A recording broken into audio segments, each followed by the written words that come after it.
Have you ever felt a weariness so profound, so deeply woven into the very fabric of your being, that the word tired feels like a mere whisper of the truth? This isn't the ordinary fatigue that follows a long day or restless night. It is a soul-level exhaustion, a spiritual heaviness that wraps around you like an unyielding fog. You tell yourself and the world you're just tired, yet your spirit is screaming something far deeper. It is overloaded, burdened with a weight never meant for you to carry. This is the exhaustion of the soul. If these words resonate with the depths of your being, honor this moment by liking this video, subscribing to continue this sacred journey, and sharing your truth below with a simple "I am not alone" or 777 to affirm you are part of a growing tribe awakening together. This exhaustion transcends physical tiredness. It is the cumulative weight of mind, heart, and soul. Your mind is a battleground, waging silent wars, processing unending streams of information while maintaining a facade of composure as you fracture in hidden places. Your heart, the sacred vessel of your emotions, has been stretched beyond limits, carrying not only your own sorrows but the expectations and emotional debris of others, none of which were ever intended for your divine design. Meanwhile, your soul, the eternal, radiant core of your being, is dimmed beneath the relentless pressure to be, do, and achieve, all the while yearning for the unspeakable peace found only in simply being. Make no mistake, this is not mere sleep deprivation haunting your nights. It is the relentless, crushing pressure to hold yourself together, to be the steadfast lighthouse in everyone else's storm even as your own foundation crumbles. You break quietly in the spaces between breaths, on solitary drives at midnight, in tears that fall unseen. This is the hidden cost of emotional labor, the immense energy spent pretending you are fine. You wear a mask of calm acceptance because you believe the world cannot handle your raw, unfiltered truth. But deep within, you know, you're not simply tired, you are profoundly and spiritually overwhelmed. You carry a mountain of expectations placed upon your shoulders long before you understood your own path. Imagine a child handed a heavy backpack filled with stone siege, etched with demands. Be successful, be strong, be perfect, don't cause trouble, make us proud. This backpack has traveled with you through every season of life, its weight so familiar that walking without it feels unimaginable. You bear guilt for events never your fault, absorbing blame meant for others, while relentlessly striving to succeed in a world that equates worth with achievement. You hide your fragility behind strength, your authenticity behind a mask of perfection, all as your inner self screams quietly for space, grace, and freedom to simply breathe.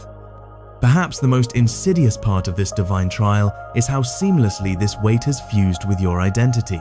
It shapes how you move, a slight slump in your posture, whispering of unseen burdens. It colors your voice with an undercurrent of weariness in every word spoken. It filters every decision through pressure, obligation, and fear, never from a place of true, unshakable peace. Your choices are survival mechanisms, desperately managing the load instead of blossoming from soul-aligned desire. This is not life, it is a state of perpetual high-functioning exhaustion, a quiet spiritual burnout that the world seldom acknowledges. Outwardly, you appear to function flawlessly, but inside, a part of your spirit lies dormant, numb to shield you from the overwhelming weight of your reality, disconnected from joy, passion, and the vibrant pulse of life itself. You tell yourself to just push through it. One more task, one more day, one more week. You repeat the mantra, "I'm okay," like a prayer you no longer believe. But your spirit knows the truth. You are not okay. You are operating far beyond your divine capacity. You are emotionally dehydrated, your inner wellspring of vitality having been drained to nourish everyone and everything but yourself. You are running on the fumes of sheer willpower, while still generously offering your full tank of energy to everyone else who demands it. Think of your nervous system as a sophisticated divine computer. You have opened so many internal tabs, worrying about the future, replaying the past, analyzing conversations, managing others' emotions, suppressing your own needs, that your entire system has begun to slow down. The processing speed is lagging, the screen freezes, and sometimes it feels like a total system crash is imminent. This is your emotional body, your energetic field, sending you the most powerful signal it can. It has been running too many programs for far too long, and it has forgotten what the peace of a clear, empty screen even feels like. The stillness has become the enemy. So, Let this message be a sacred mirror for your soul. No, you are not lazy. Laziness is a judgment from a world that doesn't understand the language of the soul. No, you are not unmotivated. Your motivation has simply been redirected from your own divine path to the thankless task of managing external chaos, and you are most certainly not broken. You are a divine being who has simply been carrying too much for too long. The real question, the one your spirit is urging you to ask, is this: what am I carrying that no longer belongs to me?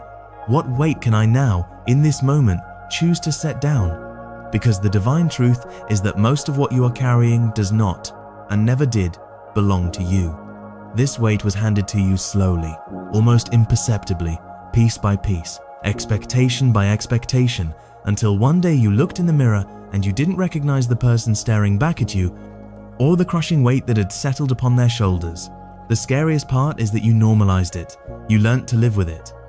You carried the primal fear of disappointing people, a fear that has kept you trapped in cycles of self-sacrifice. You internalized the need to be everything for everyone: the confidant, the problem solver, the rock, the eternal source of comfort, all while your own needs went unheard and unmet. You carried the unspoken generational expectations of your family, the ancestral burdens that were passed down to you without your consent. You carried the pressure to heal the wounds of your childhood by achieving a level of perfection that no human could ever sustain. You performed the endless emotional labor in your relationships, constantly being the one who understands, who listens, who holds space, even when no one, not once, has ever held that same sacred space for you. You have convinced yourself that this is a noble path, that your strength is measured by how much pain and pressure you can endure without breaking. But this is a profound misunderstanding of divine strength. True strength, the strength of an awakened soul, isn't about how much weight you can hold. It is about having the wisdom, the courage, and the self-love to know when to set it down. It is the strength to say, "This is not mine to carry." Think for a moment, truly feel into this. How many times have you sacrificed your own inner peace just to keep the peace externally? How many times have you forced yourself to stay in conversations, in relationships, in environments that drain your life force, simply because walking away felt like an admission of failure? How many times have you watered down your own brilliant, powerful truth, shrinking yourself to avoid making someone else feel uncomfortable with your light? Every single instance adds up, creating a dense layer of energetic sludge that weighs down your spirit. Over time, you stop expressing your true feelings. You stop asking for what you need. You stop acknowledging your own desires. Why? Because you are too busy maintaining, managing, and placating. You are managing other people's moods, protecting their fragile egos, avoiding conflict at all costs, and fixing problems before they even have a chance to manifest. But hear this now. That is not peace. That is a performance. A constant, exhausting, soul-crushing performance. And you were not born into this world to be an actor in someone else's play. You were not designed to carry all of this. You were not meant to internalize the problems of the world and call it empathy. True empathy is feeling with someone, not carrying for them. You were never meant to erase your own needs in the name of being easy to love. This is what we are taught, especially if you were the peacemaker in your family, the caretaker, the emotionally aware one in a world of chaos. You learn from a very young age that being too loud, too emotional, too you, threatens the fragile stability of the people and systems around you. So, you become careful, you become quiet, you become small. Not because that is your true nature, but because it felt safer than being fully seen, fully expressed, and potentially rejected. And now, all these years later, you are tired. Not just physically, but existentially. You are tired of filtering yourself, tired of overthinking every word, tired of anticipating everyone else's reactions before you've even allowed yourself to know how you truly feel. This isn't weakness, it's a sign that you are full. You have been so full of everyone else's energy, expectations, and needs that there is simply no room left for your own. So, the divine question that now emerges from the silence is this: who are you, really, underneath all of that weight? If you could, right now, just for a moment, put it all down the roles, the pressure, the fear, the guilt, what would remain? Who is the being that is left when the performance is over? Maybe, just maybe, that is the version of you that your soul has been trying to reach this entire time. There comes a point in every spiritual journey where your body starts to speak the truths that your voice never dared to, that chronic tension in your shoulders that never seems to go away. That is the physical manifestation of the world's weight you've been carrying. That tightness in your chest when you find yourself in rooms you don't want to be in. That is your heart signaling a profound misalignment. That deep, involuntary sigh you take before replying to messages you don't have the energy for. That is not just stress, that is stored, unprocessed emotion. It is your nervous system whispering, "This is too much." For too long, you have been trained to override these sacred signals. You've been taught to breathe through the pain, to push through the exhaustion, to smile through the despair.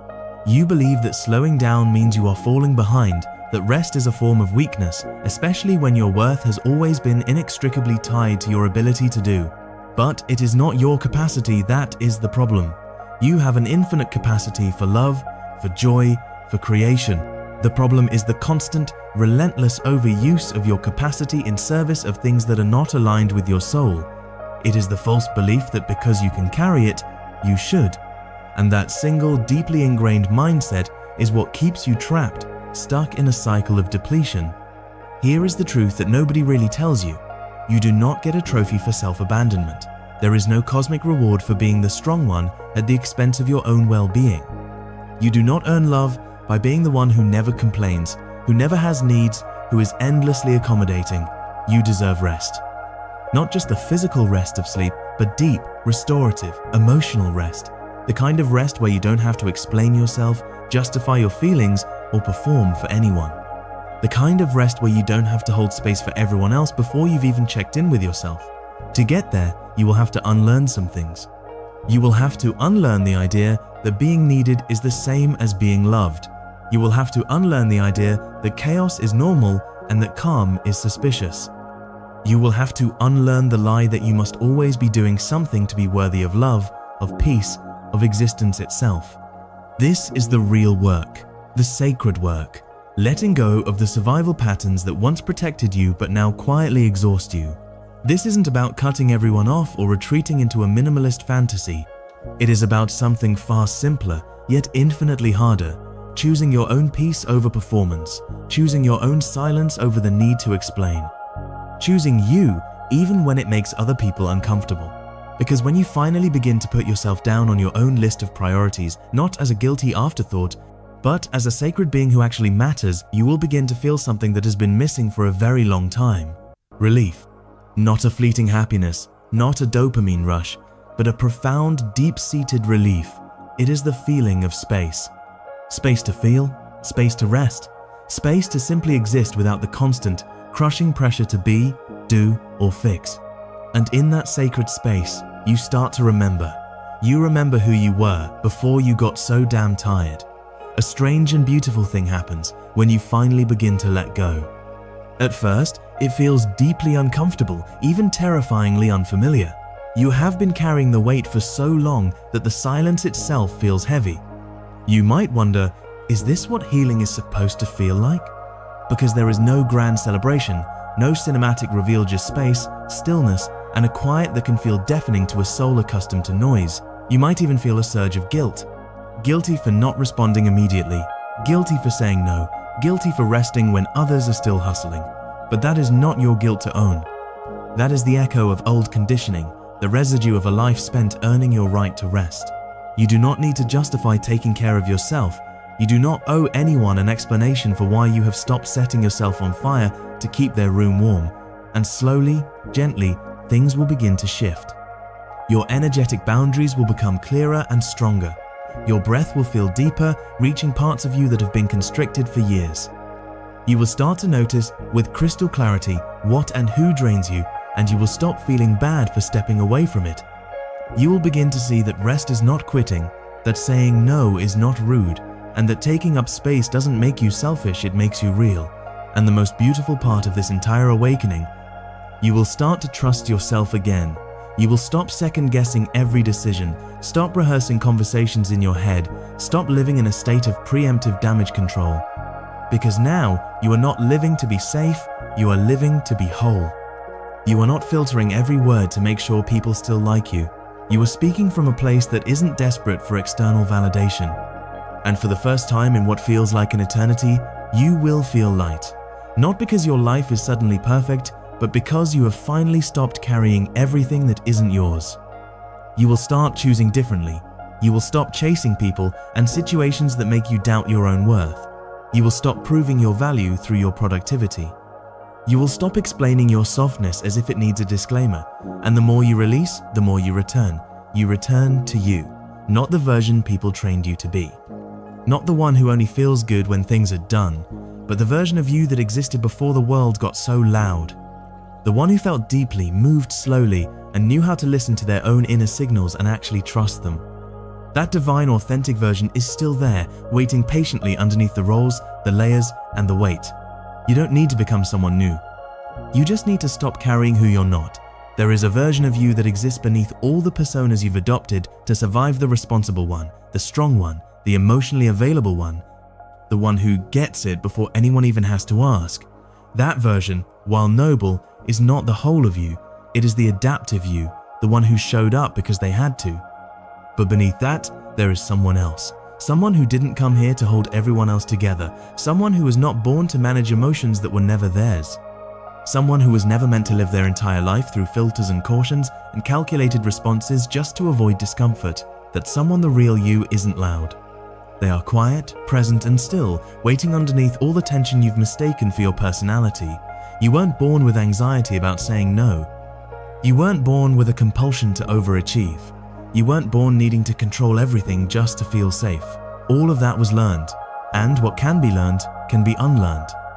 But here is the catch, the final, crucial key. No one is going to come and take that weight off your back. No one is going to notice you are carrying too much and say, "Let me hold that for you," because to them, you've always handled it. You've always been the one who doesn't need help, who doesn't fall apart, who doesn't complain. So you have to be the one who decides. You have to be the one who says, "I don't want to be the strong one if it means I never get to feel soft. I don't want to be the peacekeeper if it means I never get to have my own peace. I don't want to be the reliable one if it means betraying myself every time I need to rest." And yes, when you start choosing yourself, people will notice. They might say you've changed. They might get uncomfortable, but that is not your problem to fix anymore. Because the truth is, people who only liked the version of you that carried the weight for them were never truly seeing you. They were seeing the space you created for them to avoid their own. That's not love, that's convenience. And you don't need to be convenient anymore. You need to be real. And real isn't always easy to digest, but it is sustainable, it is free, it is the kind of life you don't have to recover from every single night. Sometimes, the only reason you are still carrying all of it is because you are waiting for someone to give you permission to let go, permission to rest, permission to say no, permission to not have all the answers, permission to be seen in your mess, not just your strength. And if we're being truly honest, you have spent a long time being the one everyone else depends on. So now, even when no one is asking you to carry it, you still do, because it has become an automatic, unconscious habit. It's what you know. You wake up and you check on everyone else before you even check in with yourself. You anticipate problems before they exist. You are in a state of constant emotional preparation, not because the danger is real, but because your nervous system was trained to expect it. That is not your fault. But it is your responsibility to change it now. You have waited long enough for the world to notice you are drowning. You have dropped enough hints. You have smiled through enough of your own silence. You have been strong for so long that the thought of letting go doesn't even feel like relief anymore. It feels like guilt. But here is the truth you need to hear most clearly. You do not need permission to stop carrying what is breaking you. You do not need permission to rest from the identities that no longer serve you. You do not need permission to stop being the glue in a life that constantly leaves you coming undone. This isn't about blame, it is about choice. And choice is a form of self-respect that no one else can offer you, only you. Respect yourself enough to stop negotiating your peace. Respect yourself enough to walk away from dynamics that leave you emotionally overdrawn. Respect yourself enough to see that being exhausted all the time isn't a personality trait, it is a signal. A signal that the life you are maintaining is too small for who you really are. And when you start listening to that signal, you will notice something profound. Peace doesn't come all at once. It arrives quietly, in the small moments where you make different choices, where you pause instead of react, where you say, "Not this time," where you stop fixing, stop carrying, and start reclaiming what has been buried under years of emotional responsibility. That is where your life starts to shift. Not in dramatic leaps, but in the soft, powerful act of finally choosing yourself. You don't need to fix anything right now. You don't need to do more. Just let this message sit with you. And if it spoke to something real inside of you, say it out loud or drop it in the comments below. I am not tired. I am overloaded. And if you want more moments like this, reminders that speak to the version of you beneath the noise, subscribe. Not for content, but for space, for clarity, for you. We will be here, quietly, consistently, letting go, together.